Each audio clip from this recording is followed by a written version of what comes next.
Percy's Predicament.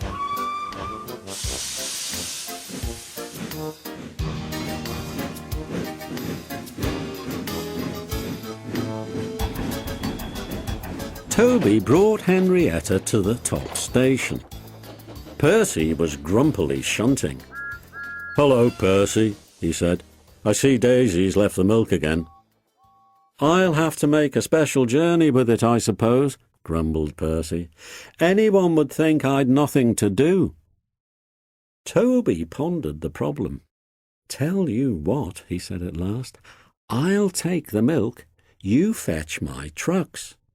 Their drivers and the station master agreed, and both engines set off. They thought it would be a nice change. Percy trundled away to the quarry. He had never been there before. "It's steep," he thought, "but I can manage. Trucks don't dare to play tricks on me now." He marshalled them in a lordly way. "Hurry along there," he said, and bumped them if they dallied. The trucks were annoyed. "This is Toby's place," they grumbled. "Percy's got no right to poke his funnel up here and push us around." They whispered and passed the word. "Pay Percy out." At last they were all arranged. "Come along," puffed Percy sharply. "No nonsense." "We'll give him nonsense," giggled the trucks. But they followed so quietly that Percy thought they were completely under control. They rumbled along the twisty line till they saw ahead the notice saying, "All trains stop to pin down brakes." "Peep, peep, peep," whistled Percy. "Brakes, God, please." But before he could check them, the trucks surged forward. "On! On!" they cried. Percy, taken by surprise, could not stop them, and in a moment they were careering down the hill.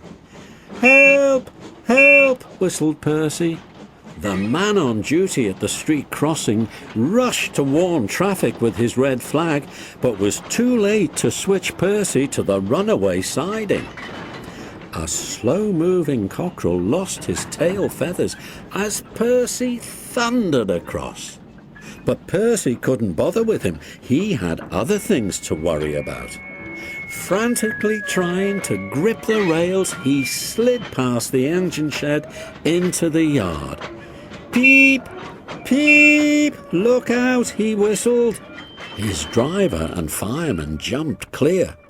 Percy shut his eyes and waited for the end. At the end of the yard there are sheds where workmen shape rough stone brought from the quarry. Then they load it into trucks, which are pulled to another siding out of the way. A train of these stood here when Percy came slithering down. The guard had left his van.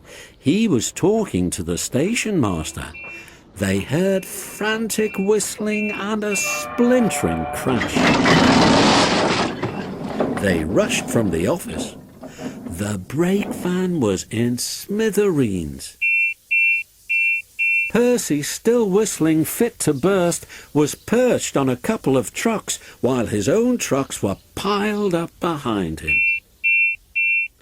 The fat controller arrived next day. Toby and Daisy had helped to remove most of the wreckage, but Percy still stood on his perch. "We must now try," said the fat controller crossly, "to run the branch line with Toby and a diesel. You have put us in an awkward predicament." "I'm sorry, sir." "You can stay there," the fat controller went on, "till we are ready. Perhaps it will teach you to be careful with trucks." Percy sighed. The trucks wobbled beneath his wheels. He quite understood about awkward predicaments. The fat controller spoke severely to Daisy too. "My engines do not tell lies," he said. "They work hard with no shirking. I send lazy engines away." Daisy was ashamed. "However," he went on, "Toby says you worked hard yesterday after Percy's accident. So you shall have another chance. Thank you, sir, said Daisy. I will work hard, sir. Toby says he'll help me. Excellent.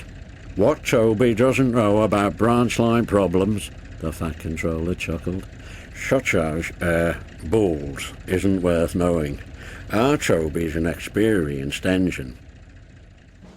Thomas came back next day and Percy was sent to be mended. Annie and Clarabelle were delighted to see Thomas again, and he took them for a run at once because they hadn't been out while he was away. Thomas, Toby and Daisy are now all friends. Daisy often takes the milk for Thomas, and when Toby is busy, she takes Henrietta. Toby has taught Daisy a great deal. She shooed a cow off the line all by herself the other day. That shows you, doesn't it?